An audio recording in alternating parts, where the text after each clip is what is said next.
인도하심을 받는 선교. 네, 기도하겠습니다. 하나님, 오늘도 우리에게 귀한 주님의 말씀을 허락하시니 감사합니다. 이 말씀을 통하여 우리의 삶을 해석하여 주시고 또 우리 교회에 가는 방향을 해석하여 주시고 이 시대를 향한 하나님의 마음과 또 돌파를 누리는 시간으로 축복하여 주옵소서. 예수님의 이름으로 기도합니다. 목이 메어가지고 죄송합니다. 오늘은 이제 사도행전 27번째 시간인데요. 안디옥 교회는 성령님의 음성을 듣고 그 교회의 가장 유력한 두 리더인 바나바와 바울을 파송합니다. 그 결정은 쉬운 결정이 아니었기 때문에 즉각적으로 순종했지만 금식하면서 이제 이 파송을 하게 됩니다. 이제는 오늘부터 보게 되는 것은 그 1차 전도 여행의 이제 여정들을 같이 이제 보게 됩니다. 그러면서 하나님께서 이 교회를 어떻게 세워가시는지를 함께 보겠습니다. 4절 말씀 같이 보겠습니다. 시작. 두 사람이 성령의 보내심을 받아 실루기아에 내려가 거기서 배 타고 구브로에 가서. 네, 여러분 오늘 4절 말씀에 보니까 바나바와 바울을 교회가 파송했지만 누가는 한 번 더 뭐라고 기록하냐면 성령의 보내심을 받아 이렇게 기록했습니다. 여러분 분명히 교회가 파송했지만 선교의 주체는 성령님이십니다. 우리가 이 삼위일체 하나님을 분리할 수는 없어요. 그러나 오늘 분명하게 성경은 우리에게 이 선교의 주체는 성령님이 하신다라는 것을 다시 한번 언급하고 있습니다. 누구를 보낼지, 어디로 보내야 될지 다 성령님이 인도하시는 거예요. 물론 이 하나님 나라의 확장은 하나님 나라의 그림 안에서 풀어지지만 이 신약교회는 성령의 인도함을 받는 공동체입니다. 그래서 여러분 성령의 음성은요 카톡으로 오면 얼마나 좋겠어요, 그죠? 이메일로 오면 얼마나 좋겠어요. 매일마다 그죠? 인스타 메시지 DM으로 오면 얼마나 좋겠어요. 그러나 성령의 음성은 기도하는 자가 들을 수 있습니다. 여러분 지속적으로 우리가 성령의 공동체가 된다는 것은 뭐냐면 계속해서 기도하는 공동체로 살아간다는 것을 전제합니다. 그래서 오늘 이 기도하는 공동체가 성령의 음성을 듣고 이제 구브로라는 섬으로 가게 됩니다. 여러분 우리가 일본 선교 언제 가나 그렇게 결정한 때가 진짜 한참 전인 것 같은데 벌써 이번 주에 이제 첫 번째 팀이 떠납니다. 여러분 뭐 터키 팀도 마찬가지고 또 보내는 분도 마찬가지지만 여러분 성령의 공동체는 어떤 공동체입니까? 기도하면서 하나님의 음성을 듣고 움직입니다. 여러분 선교지에 가셔서도 일정이 정해져 있지만 순간순간 주시는 음성에 민감할 수 있기를 도전하고 축복합니다. 오늘 성령님께서 바나바와 바울을 어디로 부르시냐면 구브로로 보내세요. 전에 말씀드렸지만 이 구브로는 어떤 곳이냐면 바나바의 고향입니다. 여러분 하나님께서 우리를 파송하실 때 분당으로 파송하시는 거예요. 미금역에 가서 선교해라 말씀하시는 거예요. 바나바에게 특히 이 구브로는 너무나 편안하고 너무나 익숙한 고향입니다. 그래서 바나바의 마음이 굉장히 이제 좀 부담이 줄었어요. 여러분 오늘 우리가 보게 되는 것은 뭐냐면 성령의 인도하심을 받을 때 어떤 마음들이 우리에게 있냐면요 불안해하는 마음들이 올라올 때가 있어요. 성령의 인도하심을 받자 그러면 사람들이 막 불안해하는 분들이 있어요. 뭔가 두려워하고. 여러분 오늘 바나바와 바울이 초대교회의 신약교회의 첫 번째 선교를 떠났는데 성령님은 그들을 어디로 인도하셨냐면 위험천만하고 낯선 곳이 아닙니다. 바나바의 고향인 구브로로 인도하셨어요. 여러분 성령님은 우리를 막 놀래키고 싶어 하시고 막 무조건 예상하면 반대로 행하시고 그건 우리고 그죠? 청개구리의 영은 우리한테 있죠. 성령님은 우리를 필요에 맞게 인도하시면서 사실은 안정적으로 인도하시는 분이 성령님이세요. 그래서 뭔가 성령님을 따라간다 그러면 불안하고 두려워하시는 분들은 어떻게 하시면 되냐면 그 마음을 누르기보다는 그것도 필요하지만 성령님이 어떤 분이신지를 깊이 묵상하시면 그 마음이 사라져요. 할렐루야. 하나님이 어떤 분이신지를 묵상해야 내 두려움을 돌파할 수 있습니다. 고린도전서 10장 13절 말씀 같이 읽겠습니다. 시작.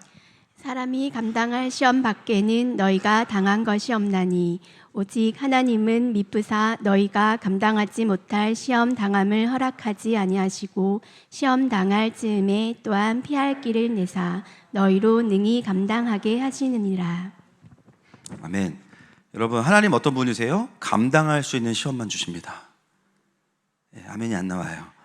감당할 수 있는 시험만 주세요.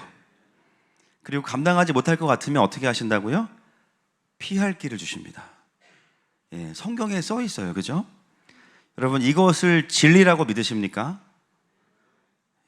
묵직하죠. 아멘이. 그죠?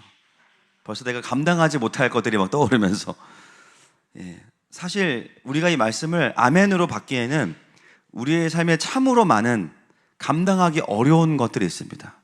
그런데 시간이 지나 보면 또 깨닫게 되는 것이 뭐냐면요, 와, 그걸 내가 감당하게 하셨구나라는 거예요. 할렐루야.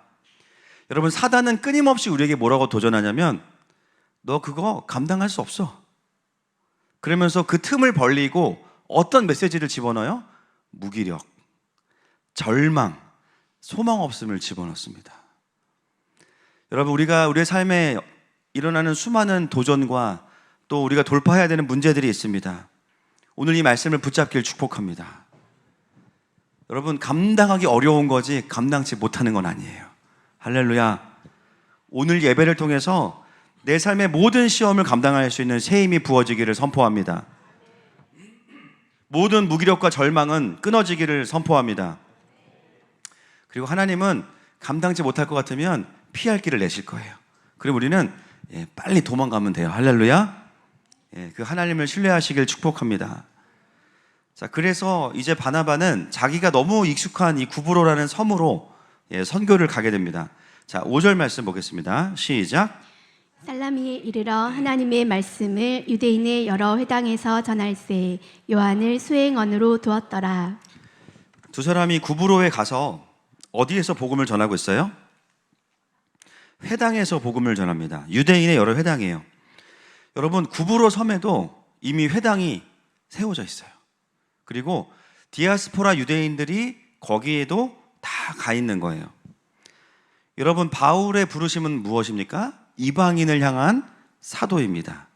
그런데 바울의 사역을 보면 항상 어떻게 하냐면 그 지역에 가면 어디부터 가요? 유대인들에게 먼저 가요. 회당에 먼저 갑니다. 이방인들에게 가기 전에 먼저 회당에 가요. 왜냐하면 그것이 사도 바울의 선교 정책이었어요. 이방인을 향한 부르심이 있지만 그는 가는 지역마다 제일 먼저 회당에 갑니다. 13장 46절 말씀 보겠습니다. 시작. 바울과 바나바가 담대히 말하여 이르되 하나님의 말씀을 마땅히 먼저 너희에게 전할 것이로되 너희가 그것을 버리고 영생을 얻기에 합당하지 않은 자로 자처하기로 우리가 이방인에게로 향하노라. 네. 그리고 로마서 1장 16절 말씀 시작. 내가 복음을 부끄러워하지 아니하노니 이 복음은 모든 믿는 자에게 구원을 주시는 하나님의 능력이 됨이라. 먼저는 유대인에게요 그리고 헬라인에게로다. 네. 이런 이유로 사도 바울은 사역을 하면서 이방인들에게 복음을 전하지만 유대인들에게 먼저 복음을 전해요. 우선순위가 있어요. 여러분, 실제로 복음을 전했을 때 반응은 누가 더 잘해요? 반응은 유대인들이에요, 이방인들이에요? 이방인들이죠. 이방인들이 훨씬 더 주님께 돌아옵니다. 사역을 하는데요, 되는 사역을 잘하는 건 너무 감사하거든요. 근데 복음을 전하면 막 핍박을 하고 도전을 하면 이거 한두 번 하고 못합니다. 근데 바울이 어떻게 하냐면요, 가는 곳마다 먼저 유대인들에게 복음을 전해요. 반대와 핍박에 부딪히면서도 유대인들에게 복음을 전해요. 여러분, 그것이 하나님의 마음이에요. 그것이 하나님의 마음이에요. 여러분, 예수님께서 어떻게 사역하셨어요? 우선적으로 유대인들에게 복음 전하셨어요. 마태복음 보면 14장에 오병이어의 사건이 나옵니다. 물론 오병이어의 사건은 사복음서에 다 나옵니다. 그 오병이어의 사건으로 유대인들을 먹이시죠. 그리고 15장에 보면 칠병이어의 사건이 또 바로 나와요. 굳이 비슷한 사건을 두 번, 그것도 이어서 기록하는 이유가 뭘까요? 칠병이어의 기적은 누구를 먹이진 사건이죠? 맥락을 잘 생각해 보세요. 이방인들이에요. 유대인들을 14장에서 먹이시고 15장에서는 데가볼리 지역의 이방인들을 먹이신 거예요. 예수님도 이 순서대로 사역을 하셨어요.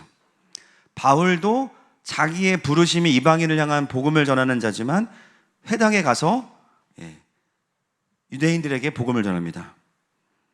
여러분, 예수님 때에도요, 유대인들이 예수님의 말씀을 듣고 반응들이 그렇게 좋진 않았어요. 할렐루야. 제가 가끔 설교를 잘 못할 때 이렇게 위로를 합니다. 예수님도 방어율이 100%는 아니다. 그럼 내가, 그죠? 교만하게 내가 어떻게 100%가 되냐. 그죠? 예수님의 복음을 전해서 뭐 다 막 아무리 능력 정도의 막 달인이고 근원이신데도 그 기적의 현장에서도 책을 잡아요, 사람들이, 유대인들이. 그럼에도 불구하고 예수님은 계속해서 유대인들에게 먼저 복음을 들려주십니다. 로마서 11장 1절. 왜냐하면 이것은 하나님의 성품 때문이죠. 시작. 그러므로 내가 말하노니 하나님이 자기 백성을 버리셨느냐? 그럴 수 없느니라. 나도 이스라엘인이요 아브라함의 씨에서 난 자요 베냐민 지파라. 네, 이것이 하나님의 뜻이고 하나님의 성품이에요. 여러분, 이제서야 유대인들이 지금 엘리야를 통해서 돌아가고 있죠. 이 핵심은 뭐예요? 땅으로 돌아가는 것을 넘어서서 예수님께 돌아가는 거죠. 여러분, 이게 벌써 언제적입니까? 이미 그때부터 하나님의 성품과 신실하심을 가지고 바울은 계속해서 유대인들에게 복음을 전합니다. 물론 모든 이스라엘 유대인들이 다 회심하는 것은 아니에요. 이 본문에 보면 11장에 보면 남은 자들이 돌아오는 겁니다. 그것이 그런데 하나님의 신실하심이고 하나님의 성품이에요. 그래서 마지막 때에 이 이스라엘의 회복은 마지막 때에 정말 중요한 하나님의 사인이에요. 여러분, 그렇지만 이 원리를 그 다음에 우리에게 또 적용해 본다면 이렇게도 적용할 수 있겠죠. 여러분, 노방전도 해보시면 아시겠지만 10사람 지나가면 몇 명 정도가 우리의 복음을 듣습니까? 10명 중에. 때로는 한 명도 안 들을 때가 있어요. 예수님도 노방전도 100% 성공 못 하셨지만 그럼에도 불구하고 오늘 이 회당에 찾아가는 바울을 통해서 보게 되는 것은 뭐냐면 계속해서 두드리고 계시는 예수님을 보게 됩니다. 이들이 지금 돌아오지 않아요. 그러나 계속해서 그들에게 두드리고 복음을 전해요. 자기의 백성을 포기하지 않으시는 거예요. 나는 복음을 한 번만 듣고 바로 회심했다. 손 들어보세요. 그런 분도 계셔요. 그죠? 그러나 극히 소수입니다. 대부분은 어떻게 돼요? 처음에 복음을 전하면 이거 무슨 교회냐고, 무슨 예배냐고, 내가 책도 안 읽는데 내가 성경을 왜 읽냐, 나는 기독교인 딱 질색이다, 이렇게 반응하던 분들도 많아요. 그죠? 그리고 교회에 대해서 뉴스에서 좋은 얘기는 안 해주고, 그죠? 정말 수많은 교회 중에 한 교회에서 일어난 사건을 이야기하는데 그걸 이제 마치 모든 교회가 그런 것처럼, 그래서 교회 근처에도 안 가던 분들이 계십니다. 그런데 하나님이 어떻게 우리를 이곳으로 인도하셨어요? 그런 부정적이고 잘못된 메시지들을 수많은 사람들을 통해서 마음을 두드리시는 거예요. 때로는 가족을 통해서, 때로는 내가 신뢰할 만한 사람을 통해서, 때로는 우연히 만난 어떤 목회자를 통해서 그 모든 나의 부정적인 메시지들을 뚫고 예수님이 나에게 찾아오신 겁니다.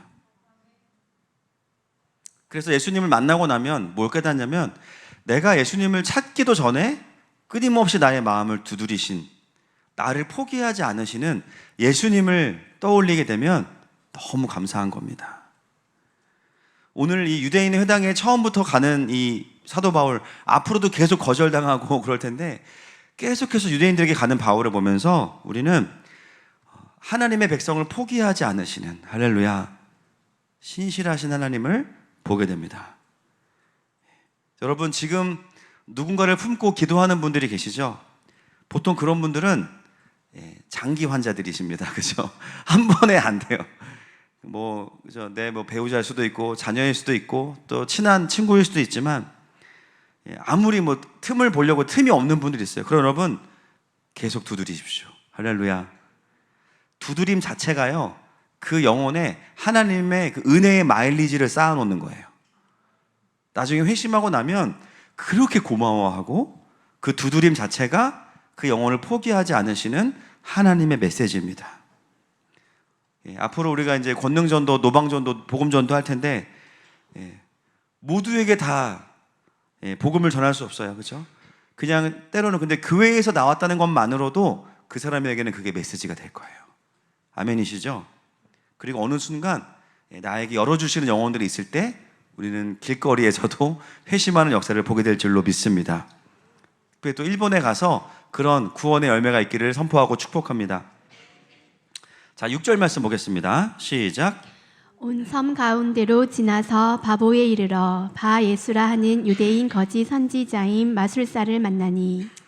바나바와 바울이 구브로 섬 전체를 관통해요.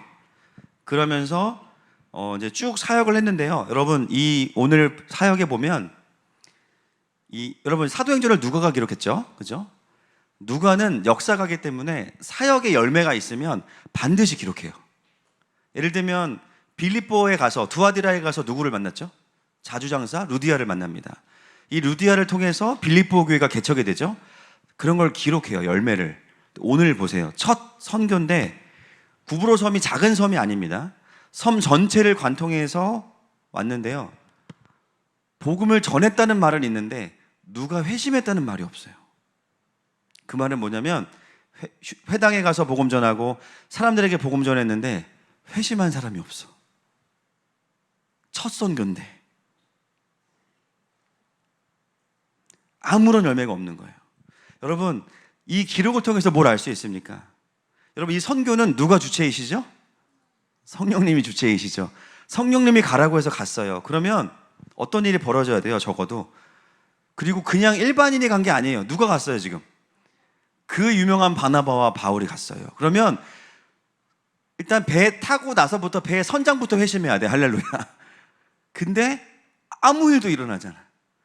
섬에 도착했어요. 회당에 갔어요. 어떤 기대감이 있겠어요? 지금 바나바와 바울은 안디옥에서 엄청난 부흥을 경험했어요. 완전히 불모지에서 교회가 일어나는 걸 경험했어요. 그리고 그 승전의 기쁜 마음을 가지고 야, 이제부터 난리 났어. 끝이야. 그리고 구브로에 딱 왔는데 아무도 영접을 안 하는 거예요. 심지어 바나바의 고향이기 때문에 아는 사람들을 만나서 복음을 전했는데도 반응이 없어. 매우 합리적인 기대를 가지고 왔는데 어떤 열매도 맺히지 않은 거예요. 여러분, 성령의 인도하심을 받는 것과 내가 생각하는 열매가 맺히는 것은 조금 많이 다릅니다. 여러분, 우리 아이들 벌써 지난주에 히즈웨이브 갔다 오고 초등부 캠프 갔다 와서 부모님들이 많이 기대하셨죠. 여기까지 하겠습니다. 캠프 갔다 온 날 애들 보세요. 여러분, 그러나 속으면 안 됩니다. 은혜 받는 모습이 진짜예요. 성령의 일하심과 내가 생각하는 열매가 맺히는 거는 조금 다른 게 아니고 많이 다를 때가 있습니다. 우리는 물론 그 일이 일어나야 돼요. 하나님의 나라가 임하면 그 변화가 일어나야 되지만 때로는 성령이 지금 일하시는 그 포인트와 내가 생각하는 큰 그림이 다를 수 있어요. 여러분, 오늘 이 본문 놀랍지 않습니까? 놀랍죠, 그죠? 한결이가 놀랍대. 한결이가 놀랐어. 여러분, 오늘 본문에 보면 섬으로 선교를 가요. 우리 금요일 날 어디로 선교 가요? 섬으로 선교 가요. 야, 기가 막힙니다. 제가 본문을 아시겠지만 미리 이렇게 다 해놓지 않아요. 바울과 바나바는 구브로로 가고 우리는 그죠? 일본으로 가요. 그 나라는 우리에게는 참 친숙하고 가깝고 부담이 없어요. 그리고 성령의 인도하심을 받아서 그 땅으로 갑니다. 그러나 기억하셔야 될 게 있어요. 분명히 열매가 있을 겁니다. 아멘이시죠? 그런데 내가 원하는 열매가 없을 수 있어요. 일단 너무 더워.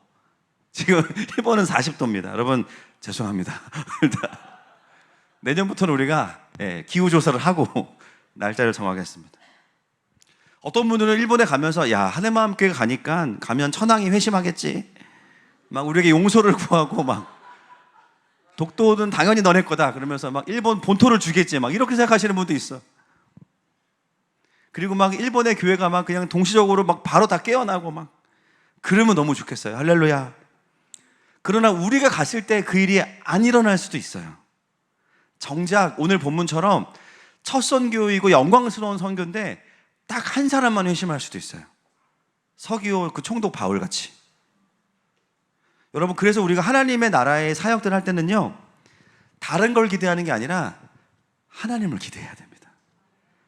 그리고 하나님이 하시는 것을 기뻐해야 돼요. 할렐루야.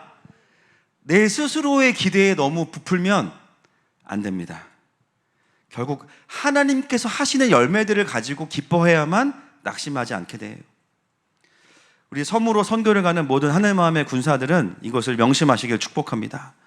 우리는 나의 기대를 이루고 오는 게 아니라 하나님의 일하시는 것만큼을 보고 올 것입니다. 그러나 분명하게 일본에 큰 부흥이 올 것입니다. 우리가 할 일은 가서 눈에 보이지 않지만 기름을 부어주고 함께 예배하고 복음의 씨를 뿌리는. 너무 더우면, 그죠? 너무 더우면 카페 가서 기도할 수도 있어요. 할렐루야. 네. 그래서 우롱차 드시면서 기도하실 수도 있는 거예요. 중요한 건 뭐예요? 하나님의 열매만큼을 보는 것입니다. 여러분, 우리 개인도 마찬가지예요. 우리가 하나님의 인도하심을 받을 때 생각하는 열매들이 있어요. 그렇죠? 이렇게 은혜를 주셨으니까, 막 하늘이 열렸으니까 막 이런 일들이 일어날 거야. 그런데 그렇지 않을 때도 있다라는 거예요. 그럴 때는 하나님의 선하심과 하나님의 신실하심을 붙잡을 수 있기를 축복합니다. 그래서 오늘 사실은 보면 이 바울과 바나바 초반에 힘이 좀 빠졌을 겁니다. 이렇게 역사가 안 일어난다고? 와, 말도 안 돼. 근데 어떻게 해요? 이 두 사람의 훌륭한 점은 뭐냐면, 따라합시다. 될 때까지 한다. 하나님이 멈추라고 하기 전까지는 계속 하네. 그래서 어떻게 해요? 섬을 관통해버려, 그냥. 안 돼? 그 다음. 안 돼? 그 다음. 될 때까지 계속 우물을 파. 그러면서 오늘 본문에 보니까 살짝 나오지만 누구를 수행원으로 데려가요? 요한이 누구죠?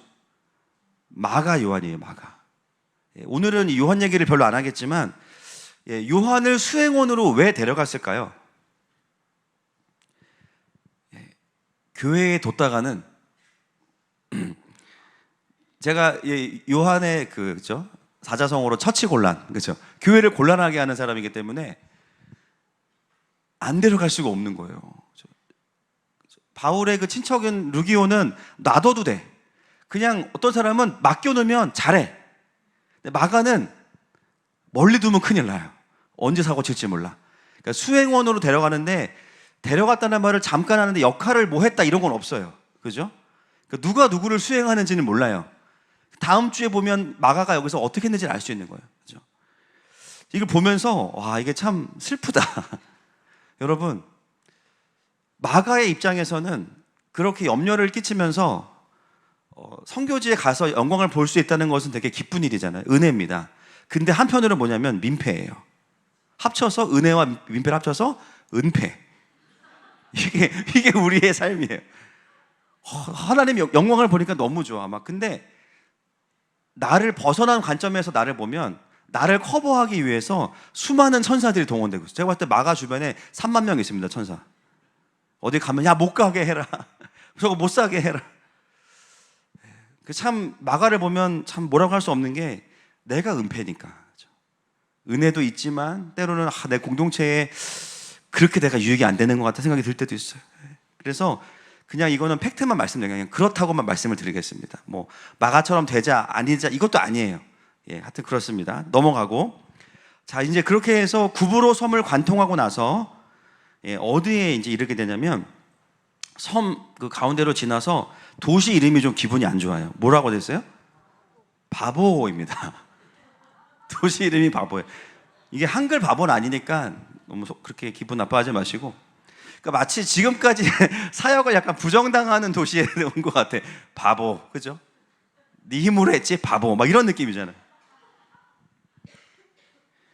그 바보라는 섬에 와서 이제 드디어 오늘 누가가 전하고 싶은 메인 스토리가 이제 여기에 나오는데, 제일 먼저 누구를 보게 되냐면 마술사인데 뭐라고 그랬냐면요, 유대인 거짓 선지자라 그랬어요. 여러분, 유대인 거짓 선지자. 이 사람이 어떤 사람이냐? 그 당시에 마술사라는 단어가 점성술사라는 단어입니다. 그냥 막 뭐 예를 들면 뭐 비둘기 만들고 이런 게 아니에요. 막 카드놀이 하고 이런 게 아니라 점을 봐주는 사람인데 별들을 보면서 점을 봐요. 근데 이 사람이 누구냐면 유대인 출신이에요. 유대인 거짓 선지자. 그러니까 뭐냐면 그러면 안 되죠. 별을 보면서 해석하고 그걸 하나님의 권위와 이름으로 메시지를 주는 사람인 것. 유대인이기 때문에 하나님에 대해서 알고 있습니다. 그런데 하나님의 계신 말씀을 풀어주는 사람이 아니라 별들을 가지고 해석해서 그것을 하나님의 말씀인 것처럼 사람들에게 메시지를 전하고 자기는 거기서 많은 것들을 누리는 삶을 살고 있었겠죠. 그래서 누가는 뭐라고 소개하냐면 유대인 거짓 선지자라고 표현하는 거예요. 하나님의 이름을 빙자해서 사수를 사용하고 거기서 자기의 이득을 취하는 사람. 여러분 영적으로 보세요. 이 사람 안에 뭐 있는지 여러분 볼 수 있습니다. 지금 씨어들 빨리 봐보세요. 뭐 있어요? 기만, 그렇죠? 보시잖아요. 지금 교만, 주술, 우상, 이단, 미혹 다 들어있는 거예요. 그런데 이 마술사를 소개하는 이유는 이 마술사가 누구와 붙어있기 때문이에요.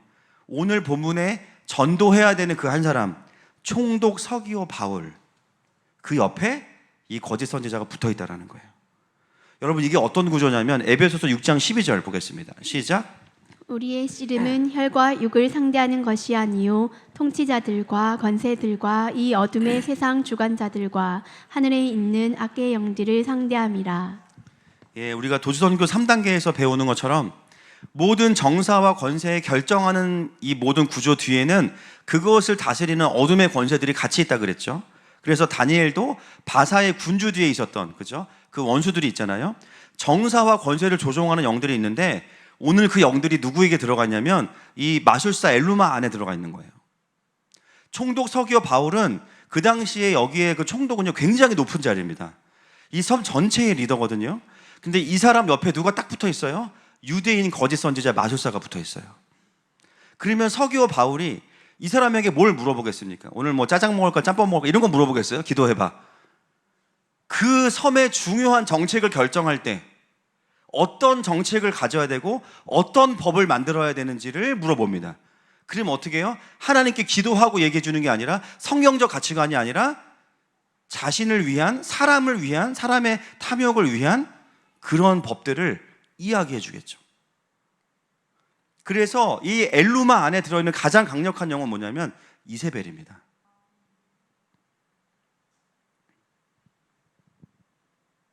여러분 왜 하나님께서 오늘 첫 선교지부터 큰 부흥의 역사를 보게 하신 게 아니라 그것도 섬에 이쪽으로 갔으면 바로 되잖아요. 그래서 바본가 봐요. 그렇죠? 이쪽 반대편에서부터 와서 관통을 하고 아무런 열매가 없다가 막판에 서기오를 바울을 보게 하신 이유가 뭐냐? 만약에 여러분 이쪽에서부터 부흥을 경험했잖아요. 여기 오는데 몇 달 걸립니다. 회심해요. 그러면 제자훈련 해야 되잖아요. 회심하면 사람들 모아야 돼요. 또 더 가르쳐야 돼요.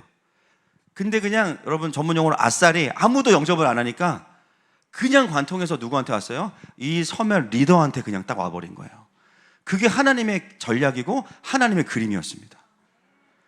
그래서 우리가 뭔가 어떤 일들이 기대한 대로 일어나지 않을 때는요 하나님을 더 기대하셔야 돼요. 왜냐하면 하나님의 길은 내 길과 똑같은 게 아니고요 더 높은 차원이십니다.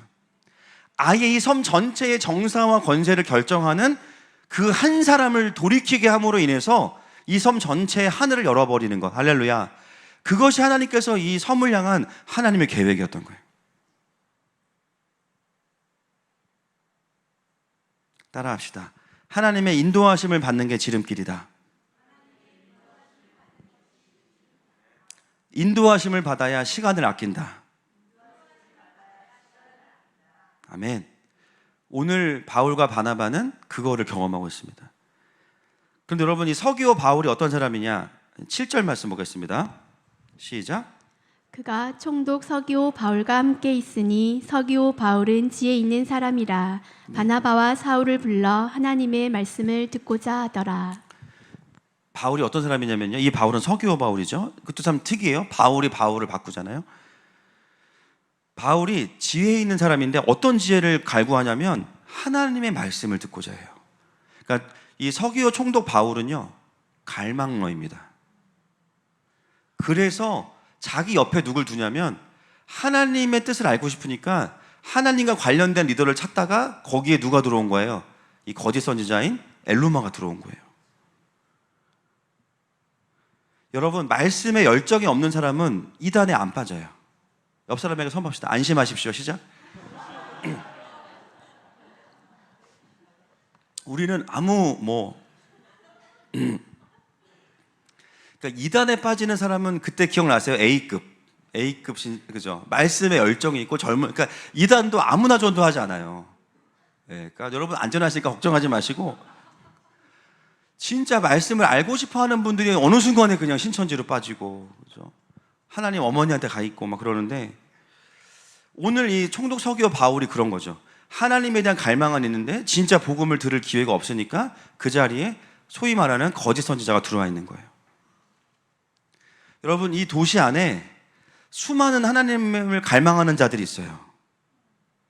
여러분, 이단이 얼마나 열심히 사역하고 있습니까? 우리가 지지난주에 최세람 목사님 오셔가지고 지금 여러분 그 청소년들 중고등학교 안에 템플스테이가 완전히 프로그램으로 들어가 있죠.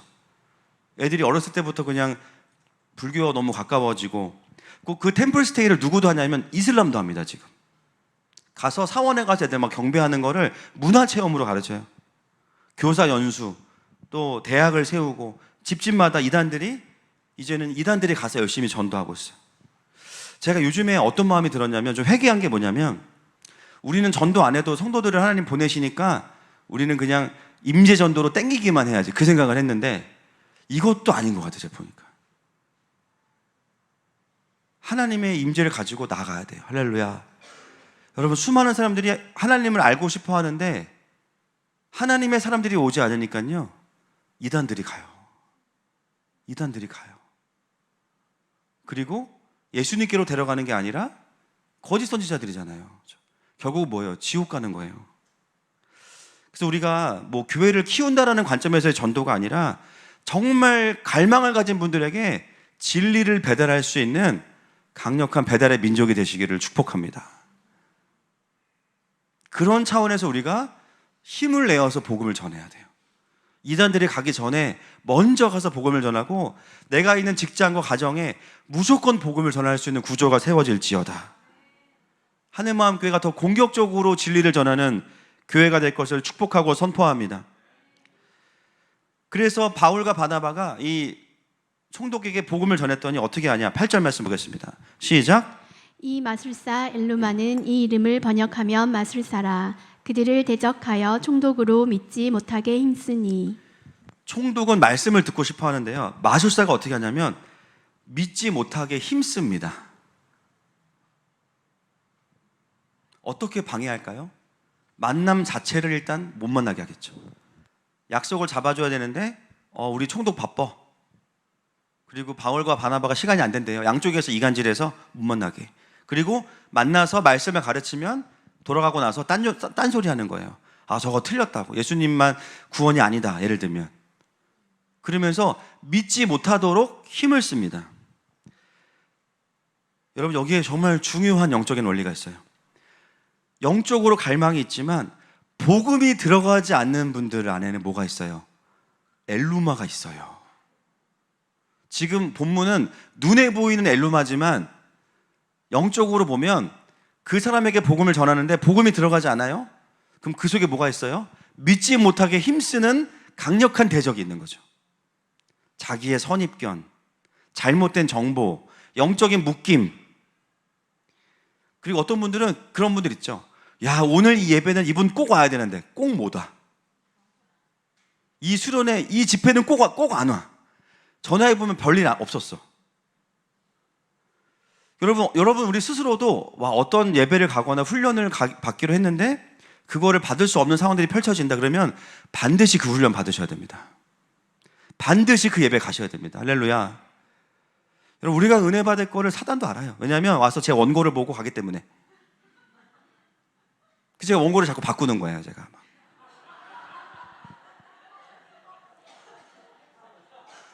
너도 속이냐? 나도 속인다 그러면서. 한 영혼이 돌아오기 위해서 그 안에 반드시 끊어져야 되는 엘루마가 있어요. 복음이 들려지는 자리로 가지 못하게 하고, 복음이 들려도 그것을 튕겨내게 하고, 반박하게 하고, 자기 고집과 확신으로 반응하게 하는 비진리의 메시지가 다 엘루마입니다. 갈망이 있는데 하나님을 못 만나는 거예요. 그래서 축사가 필요한 거예요. 그래서 영들을 끊어내야 되는 거예요. 그래야 한 영혼이 주님께로 오는 겁니다. 여러분, 작은 전쟁이든 큰 전쟁이든 우리가 은혜의 자리와 임재의 자리를 가기 위해서 이 영적인 전쟁은 끊임없이 일어날 거예요. 단지 예수님을 영접하는 과정에서만 일어나는 게 아닙니다. 오늘 이 자리에 오기 전에 크고 작은 엘루마들이 우리의 마음을 잡고 있었어요. 여러분, 예배에 오면 어떤 변화가 있어요? 그 엘루마들이 불에 소멸되기 시작합니다. 예배가 마칠 때쯤에는 하나님의 마음으로 가득히 채워지고 상했던 마음이 치유되고, 할렐루야, 눌리고 묶여있던 마음들이 자유케 되는 거예요. 그게 바로 경배입니다. 그래서 우리가 영혼들을 전도할 때 반드시 기억해야 되는 것은 뭐냐면, 이것은 혈과 육의 싸움이 아니라는 거예요. 왜 어떤 사람은 쉽게 복음이 전해지고 어떤 사람은 여러 가지 변증과 영적인 전쟁을 통해서 그 일들이 일어나야 되는가? 그 사람 안에 엘루마가 있기 때문입니다. 그래서 그거를 반복하다가 사도 바울도 한 성격 하잖아요. 열받는 거예요. 보니까 9절 말씀 보겠습니다. 시작. 바울이라고 하는 사울이 성령이 충만하여 그를 주목하고. 이게 총독 서기오 바울 문제가 아니라 그 옆에 있는 놈 때문인 거예요, 보니까. 그래서 성령이 충만하여 보고, 근데 여기 보면 9절에 처음으로 사울을 바울이라고 표현합니다. 이것은 이제 이방인 전도의 시작을 알리는 이름이기도 하면서도 또 무엇을 의미하냐면, 이제부터 사울은 사도다라는 거예요. 그래서 이제 바울이 일으키는 이 능력을 보여주면서 이름을 딱 바꿔줍니다. 영적인 묶임이 이 마술사로부터 온다는 것을 알고 나서부터 어떻게 하냐면요, 10절 말씀 보겠습니다. 시작. 이르되 10절. 모든 거짓과 악행이 가득한 자요 마귀의 자식이요 모든 의의 원수여 주의 바른 길을 굳게 하기를 그치지 아니하겠느냐. 영분별합니다. 단순한 마술사가 아니에요. 지금 그 사람 안에 뭐가 있어요? 모든 거짓과 악행이 가득하고 마귀의 자식이고, 여러분, 왜 마귀의 자식이에요? 사단에게 쓰임받으면 마귀의 자식이에요. 하나님께 쓰임받으면 하나님의 자식이죠. 마귀의 자식이요 모든 의의 원수요 주의 바른 길을 굽게 한다. 이게 뭐예요? 비진리입니다. 진리를 굽게 만드는 자야, 그만하지 않겠느냐. 이게 뭐예요? 빠져, 이거죠. 끊어져, 꺼져, 그죠? 태워져. 그 엘루마 안에 있는 악한 것들을 구체적으로 지적해요. 여러분, 우리가 이 예배 자체도요 영적인 전쟁이 있어요. 맞습니까? 어떤 때는 제가 딱 앞에 서면 여러분들이 그러는 게 아니라 강력한 저항감이 올 때가 있어요. 수련회를 가면 첫날 강력한 그게 너무 힘듭니다. 그거를 아무렇지도 않은 척 하면서 뚫고 나가는 것은 이거 정말 하나님의 은혜가 아니면 불가능해요. 제가 저희 교회에서 예배할 때 좋은 점은 뭐냐면 이게 별로 없다는 거예요.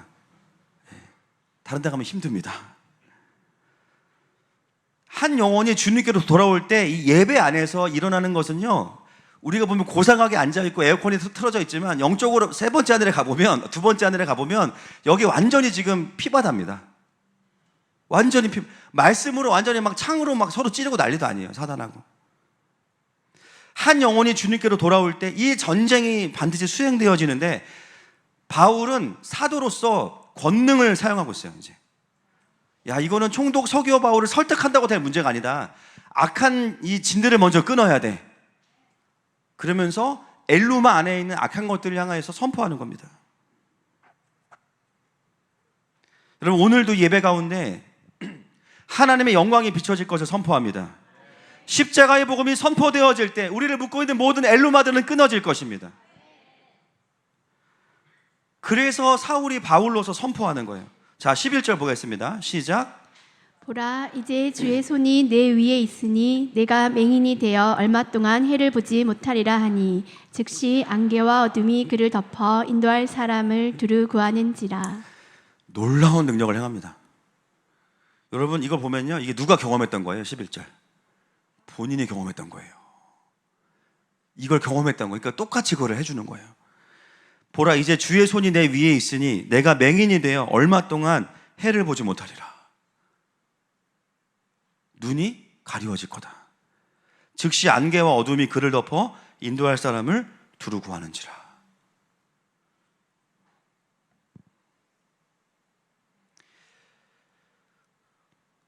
여러분, 이 11절 말씀은 진짜 강력한 겁니다. 여러분, 사도 바울이 사울일 때 눈이 가리워졌다가 다시 눈을 뜰 때 하나님의 영광을 보기 시작하죠.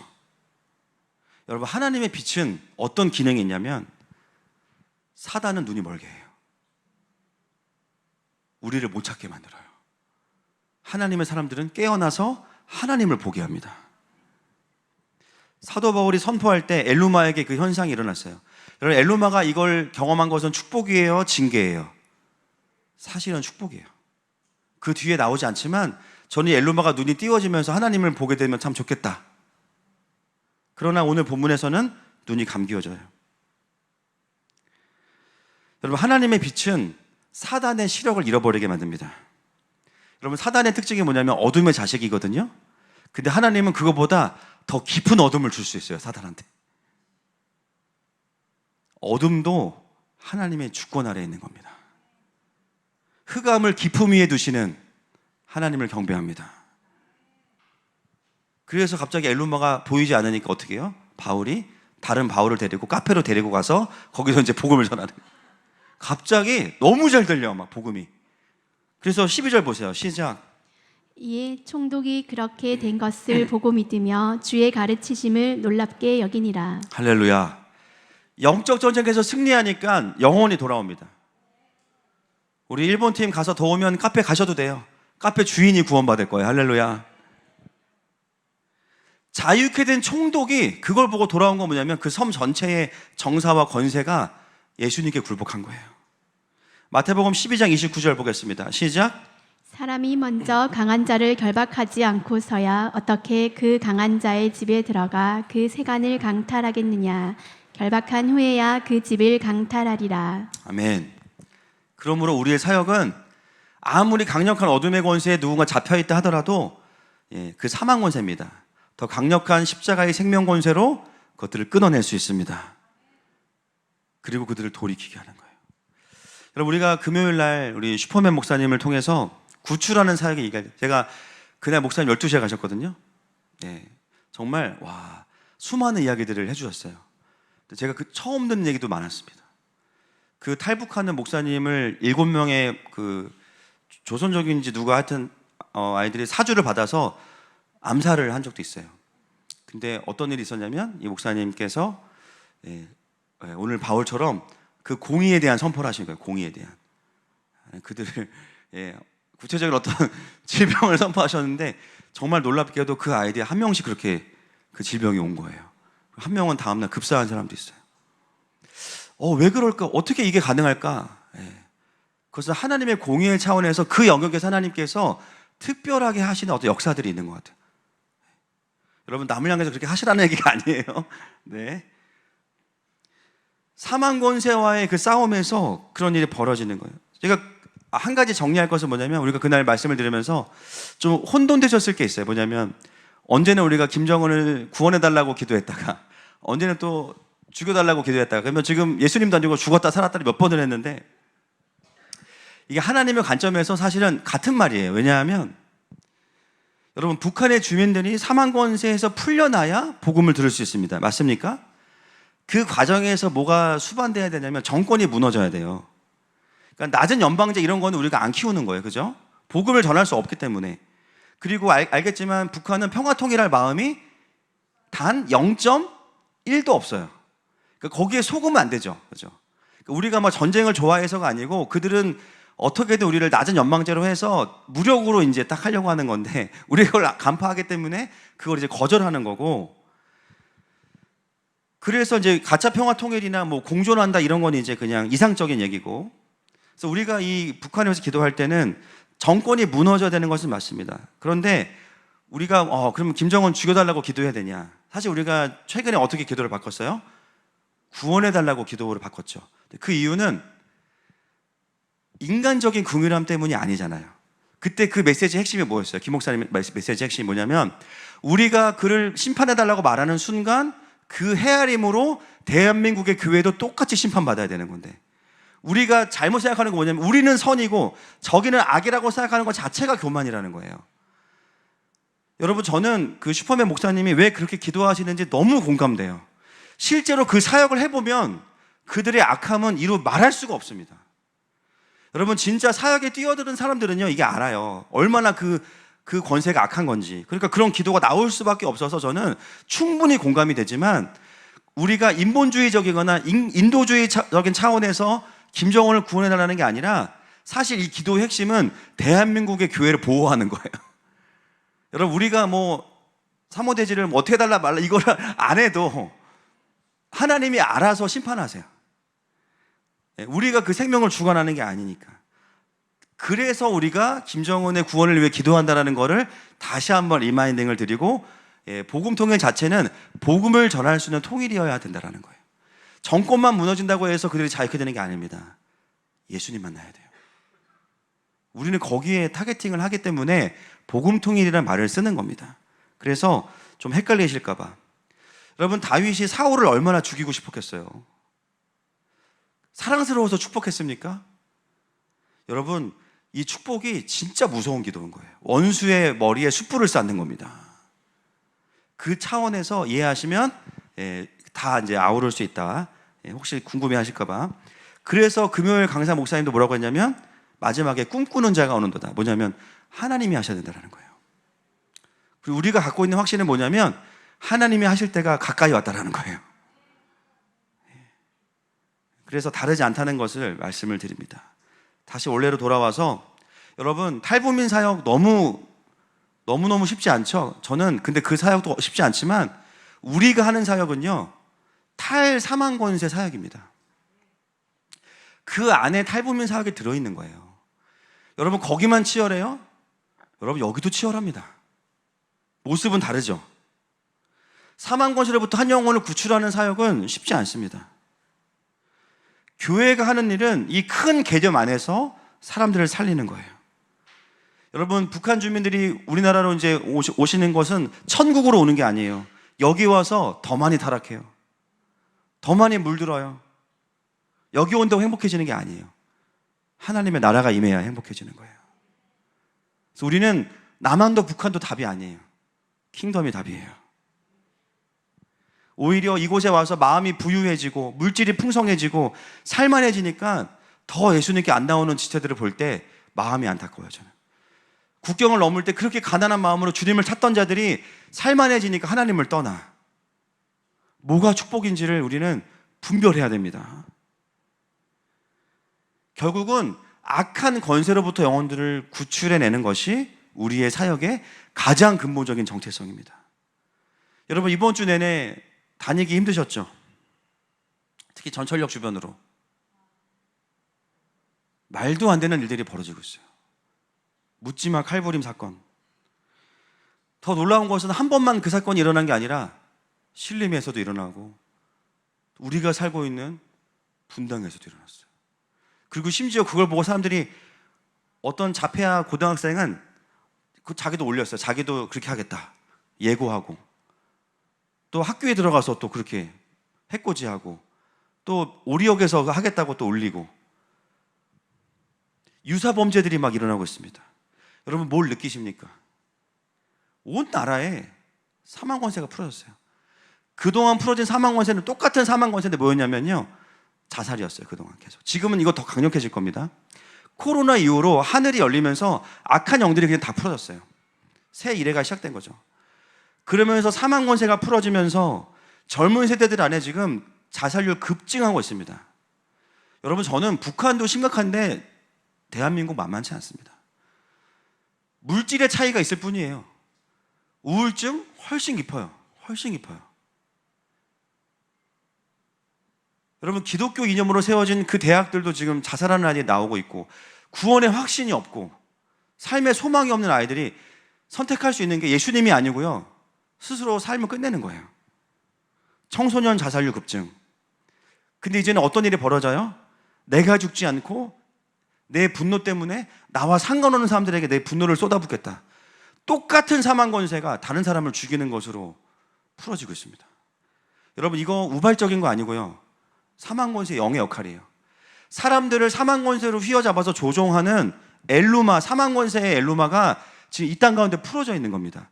왜냐하면 하나님이 이 땅을 쓰시기 때문이에요. 이것은 영적인 공격입니다. 단순한 범죄가 아니에요. 그거를 분별하는 자들이 선지자들인 거예요. 누군가는 이 메시지를 계속해서 이야기해 줘야 돼요.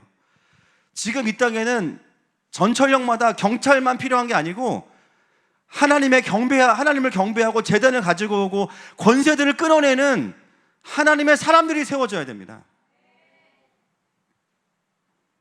지금이야말로 그리스도의 몸된 교회가 영적인 경찰이 돼야 되는 거예요. 영적인 119 구조대가 돼야 되는 거예요. 제가 그 뉴스 보고 오리역에 제가 차 가지고 돌면서 기도하고 왔어요. 내릴 용기는 없어가지고.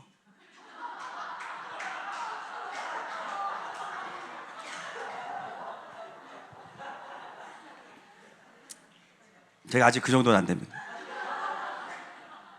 그러나 정직하죠. 창문 끝까지 올리고.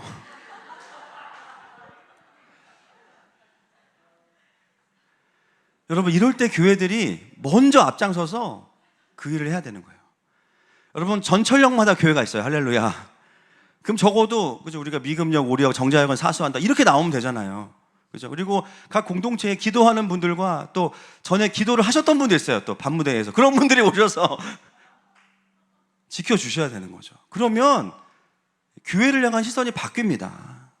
그리고 이게 영적인 문제이기 때문에 거기까지 이야기해 줄 수 있는 메신저들이 나와야 되는 거예요. 이건 단순한 거 아니다, 이거 지금. 그렇죠? 우리나라에 정말 없던 현상들이 벌어지고 있는 것은 영적인 문제라는 거예요. 이번에 히즈웨이브 청소년 캠프 갔는데 첫째 날 집회 마치고 첫날 거의 70% 아이들이 주님 만나고 방언을 받았어요. 난리가 났어요. 난리가 났어. 끝나고 나서 한 그 부모님이 자기 딸을 데리고 오셨어요. 이 친구 최근에 자살 시도한 딸인 거예요. 눈을 딱 봤는데 눈이 잡혀 있어요, 그냥. 여러분 보면 압니다, 그죠? 그래서 근데 그런 아이들이 있는데 어디로 데리고 가서 기도받아야 될지를 모르시는 거예요. 이렇게 교회가 많은데 어떻게 이걸 풀어야 될지 몰라. 감사하게도 그날 저희 성도들도 와 계셔가지고 그 자매와 어머님 데리고 조용한 이제 다음 아래층 내려가서 기도 사역했는데 눈이 풀어지기 시작하는 거예요. 저희 성도들 다 씌워 볼 줄 아니까 이제 사망 권세 끊어내고 그 안에는 절망 끊어내고 몸에 있는 무기력 끊어내고 그 자매가 고개를 푹 숙이고 기도받다가요 고개가 점점 올라와요. 이건 뭐지? 하나님 살아계시네. 갈 때 얼굴이 바뀌어요. 오늘 이 본문은 한 섬에 일어난 한 사람의 회심의 이야기로 끝나는 게 아닙니다. 한 영혼의 사망 권세가 끊어져서 주님께로 돌아오는 과정을 우리에게 보여주는 거예요. 할렐루야. 여러분, 이제 우리의 기준은 교회를 다니냐 안 다니냐가 아닙니다. 사망 권세에 묶여있냐 구출됐냐의 문제예요. 우리의 사역이 결코 탈북민 사역만큼 여유로운 사역이 아니라는 거예요. 이제 마지막 때의 교회들은 모두가 다 탈북민 사역처럼 영혼들을 돌봐야 돼요. 동의하십니까? 이제 5일 뒤면 일본 선교를 시작으로 하늘마음교회는 아시안 하이웨이에 그 첫 발을 내딛게 됩니다. 10주년 사역의 마침이면서 새로운 시즌의 오프닝이 선교예요. 또 아시안 하이웨이의 출발점으로 갑니다. 거기 발을 딛는 거예요. 우리 팀을 만나는 모든 자들 안에 사망 권세가 끊어지기를 선포합니다. 그 일본을 잡고 있는 사망 권세 우상의 영들이 끊어지기를 선포합니다. 무조건 살리고 무조건 구출하는 거예요. 이 부르심 앞에 기쁨으로 달려가는 우리 하늘마음 군단이 되시기를 축복합니다. 같이 시간에 기도하겠습니다. 하나님께서 이 마지막 때에 하늘마음교회를 하나님의 그 킹덤의 도구로 쓰시기로 결정하셨어요. 그 사역을 하는 우리들이 먼저 자유함 가운데 있어야 됩니다. 시간에 기도할 때 하나님, 내가 누구를 구출하기 전에 내가 지금 묶여있는 게 또 있다면 주님 끊어주세요. 나를 먼저 구출해 주시고 총독 서기오 바울에서 사도 바울처럼 자유케 해주세요. 내 안에는 모든 어두움들은 더 깊은 어두움으로 빠져나갈지어다. 그리고 내 안에 있는 모든 사망 모세들 끊어지고 하나님의 생각과 완전히 연합될지어다. 함께 이 고백으로 주님 앞에 나아가십시다.